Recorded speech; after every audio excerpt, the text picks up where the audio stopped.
Snapchat has become a staple in today's social media world. It's a convenient way to contact friends and keep in touch with people. But as we've seen over and over on this channel, there can be a few privacy concerns if you're not careful. Let's just jump right into it and look at 3 disturbing snaps people have received and their backstories. For the sake of the person who sent me this, I'll refer to her as Maria. Maria has an Instagram account with 5,000 followers, which is a decent amount, and so she gets a good amount of attention on her profile from men. Maria has a boyfriend who has not appeared in any pictures of hers on her Instagram. Maria also had her Snapchat username in her Instagram bio, something a lot of people do to allow their acquaintances and friends to add them on the app with ease. This can also open the door to unwanted contact though. Although she didn't add everybody back who added her on Snap, she at one point had her privacy settings set to allow all people to send her messages and snaps, even people she didn't add back. So, somewhat often she'd receive messages and snaps from random guys, usually guys that followed her on Instagram. In her words, often older and creepy looking. But according to her, even younger guys managed to look creepy by taking weird angled selfies in dark rooms. Usually the snaps were pretty harmless like this. But one day, she received a snap that would lead to her getting the police involved. Maria lives with her family, but often stays at her boyfriend's first-floor apartment. This location is not known to anybody except for her close friends who know of her boyfriend. A snap. It was a picture taken through the window to her boyfriend's bedroom. At the time the photo was taken, it's hard to see it in the dark, but Maria was in the bed napping, and her boyfriend was in the living room watching football. There was no caption to the Snapchat, making it appear to be some kind of subtle threat. Maria didn't open the snap until much later in the night while going through snaps she'd received from various people she didn't know. By this time, it was a couple hours after the snap had been sent. She panicked and screenshotted the snap and showed it to her boyfriend. From here, he replied to the account on her phone, asking who is this. Upon adding the person back, they saw the account had a pretty high snap score, which for those of you who may not know, a person's snap score represents how many times they have received or sent a snap. This account having a snap score in the 50,000 range meant it wasn't likely just a random spam account. The person replied, "John, LOL." Maria's boyfriend replied back, "We're calling the police," and John replied, "K cool, let me know if you need help calling them." After this, the account blocked her, and the couple were left to wonder who this person was. A search through Maria's Instagram followers turned up multiple Johns, but with no last name on the account, it would simply be a guess as to who it could be. That same night, as the couple was sleeping, a crash from the living room woke them up. As Maria's boyfriend ran to check the source of the noise, he found it was the dining room window, which had been shattered, and on the floor was a house brick, presumed to have been taken from a house being renovated down the block.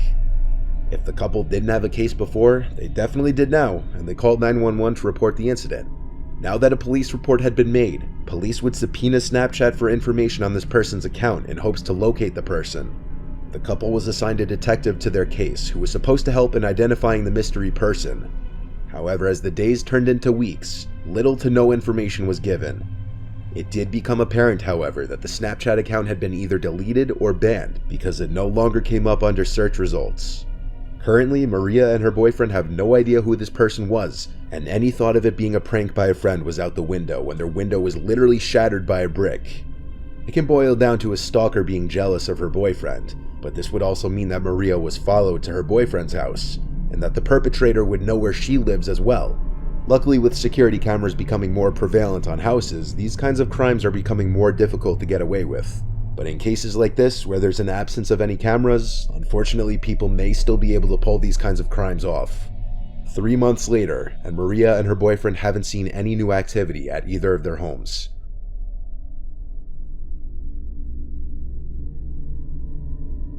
This next story comes from a college student named Tom from the University of Kentucky. Tom shares his location on the Snap Map feature, which if you've been around my channel for a while, you know how things can sometimes turn out with that. Tom lives in a house off campus with 4 friends in a downtown area by a bunch of bars. The squad of guys often walk to and from these bars at night on the weekends. The night in question was no exception. Tom was on his way home from a nearby college bar, about a 15-minute walk from the house.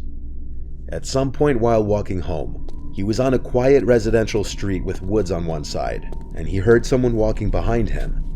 He turned to see a man holding out something in front of him, walking about 10 meters behind him. He couldn't tell what he was holding, but he didn't stare for too long because he didn't want to draw negative attention to himself.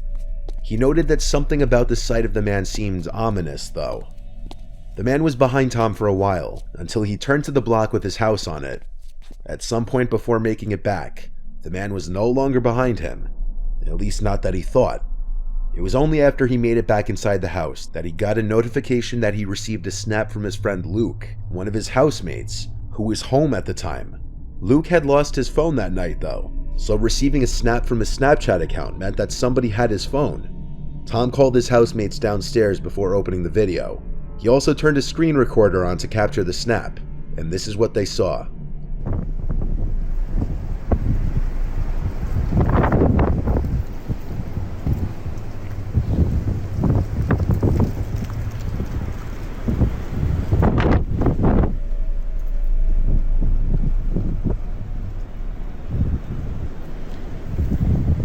The snap was a video of Tom walking down the street towards his house.